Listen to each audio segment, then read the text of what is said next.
Good morning my dear student. BM and GPS channel में आपका स्वागत है। आज फिर से आपका प्रिय शिक्षक महादेव सर अगला क्वेश्चन लेकर आए हैं।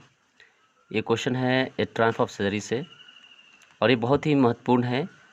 अभी नया सिलेबस जब से चेंज हुआ है तब से ऐसे क्वेश्चन 2 मार्क्स के आते हैं। आप इसको याद कर लें, बहुत ही काम आएगा आपको एग्ज़ाम में।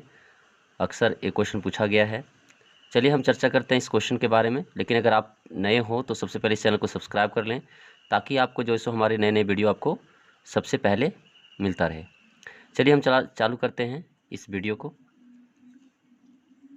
इसमें पहला जो क्वेश्चन है सो हम पहले आपको बता चुके हैं, वो था character sketch of James Harriet. ये है दूसरा क्वेश्चन, वाई इज़ ही। यहाँ पर देखिए ही के जगह में पूछ सकता है आपको मिस्टर हैरियट, उसके जगह में अगर मिस्टर हैरियट की जगह में और रख सकता है the author tempted to keep tricky on as a permanent guest.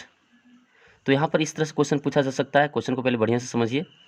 Y is mister Herriot tempted to keep tricky on as permanent guest, या फिर why is the author tempted to keep tricky on as a permanent guest. इसका मतलब ये हुआ कि उनके अंदर उसे अस्थायी रूप से गेस्ट अतिथि रूप के रूप में रखने का लालसा जो है वो लेखक के मन में क्यों जगा, आखिरकार क्या था जो उसको हमेशा एक अस्थायी रूप से गेस्ट बनाना चाहते थे। चलिए इसी की चर्चा हम करेंगे आगे। देखिए आंसर में हमने लिखने का कोशिश किया है, बहुत ही अच्छा से ढाला गया है।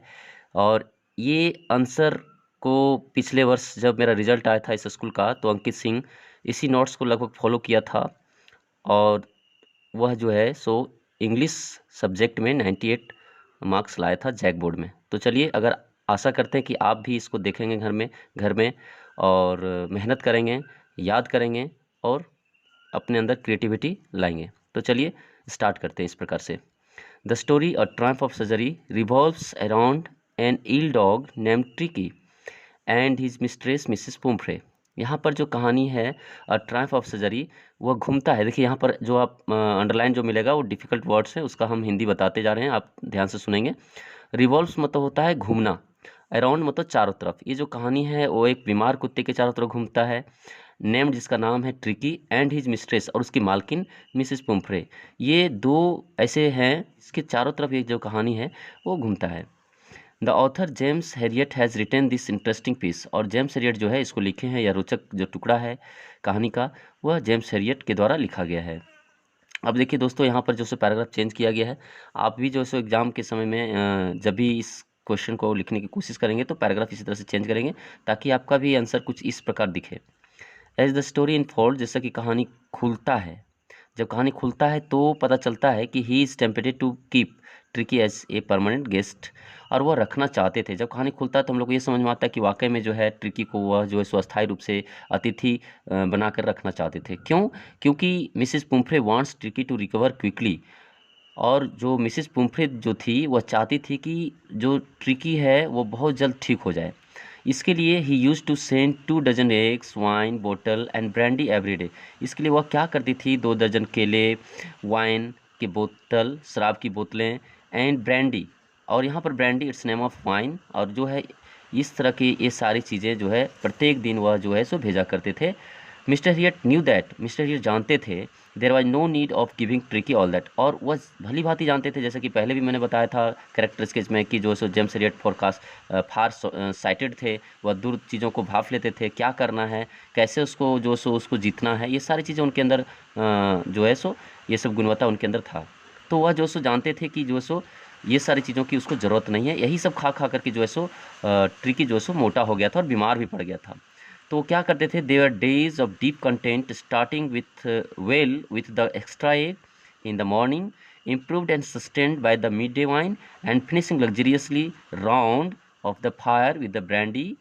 और इस तरह से देखिएगा, ध्यान दीजिएगा, उनका जो दिन होता था, शुरुआत होता था, उन लोग को जो दिन थे बहुत ही संतुष्टि भरा दिन था। डीप कंटेंट, देखिए यहाँ कंटेंट मतलब होता है संतुष्टि। यहाँ पर एक डिफ़िकल्ट जो वर्ड आया है वो है कंटेंट। इसका मतलब आप समझ लें, कंटेंट मतलब होता है संतुष्टि। स्टार्टिंग शुरुआत होता था बहुत ठीक से, बहुत ही दिन संतुष्ट होता था उन लोग का, विद द एक्स्ट्रा एग, वो भी अतिरिक्त अंडे के साथ। उन लोग अंडे के साथ सुबह का शुरुआत करते थे। इम्प्रूव्ड और विकसित होता था, इम्प्रूव मतलब सुधार होता था, एंड सस्टेन और बरकरार रखते थे क्या, दिन जो मध्याह्न होता था, दोपहर बीच के समय को जो बोलते हैं, दिन के बीच के समय को बोलते हैं मध्याह्न, उस समय जो है उन लोग बरकरार रखते थे, सुधार करते थे, क्या चीज़ लेकर के, शराब पी करके। वो दोपहर को जो सो इस तरह से खुशनुमा बनाते थे। एंड फिनिशिंग, और फिनिश कर देते, अंत करते थे, वो भी विलासिता रूप से, राउंड ऑफ द फायर, आग के सामने बैठ करके, विद द ब्रांडी, और वो जो ब्रांडी शराब होता था उसको पीते थे आग के सामने बैठ करके, और उसका जो शाम होता था वह बहुत ही विलासिता रूप से समाप्त होता था। विथ ऑल दैट, ये सारे जो आते थे फूड एंड ड्रिंक्स, ये जो पेय पदार्थ और भोजन, कमिंग टू मिस्टर हैरियट, जो मिस्टर हैरियट के पास आता था, use to be very happy, और यही सारी चीज़ें उनको खुश करता था।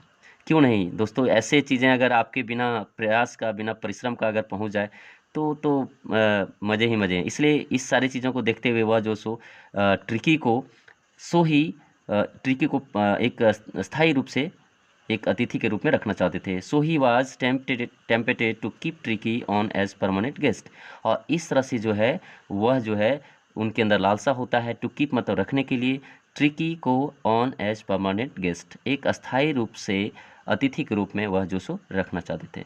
तो चलिए दोस्तों, आज के लिए इतना ही, फिर हम अगले क्वेश्चन के साथ मिलेंगे, और तब तक के लिए आप जो है सो इसको घर में रिवाइज करें और घर में रहें, सुरक्षित रहें। आप एक बार फिर से इसे देख लीजिए, कहीं आप स्पेलिंग मिस्टेक ना कर दें। स्पेलिंग करेक्शन बहुत ही ज़रूरी होता है एग्जामिनेशन पॉइंट ऑफ व्यू से, इसलिए मैं आपको फिर से एक बार दोबारा आपको अच्छा से दिखा देता हूँ। आप घर में इसको अच्छे से तैयारी कर लें। ये 2 मार्क्स का आएगा आपको एग्ज़ाम में, इसको याद कर लें। बहुत ही रिमार्केबल है आपके एग्ज़ाम में, अगर इस तरह से साफ़ सुथरा अगर आप लिखते हैं तो मार्क्स बहुत कम कटने के चांस हैं, और आपको फुल मार्क्स मिल जाएंगे। धन्यवाद।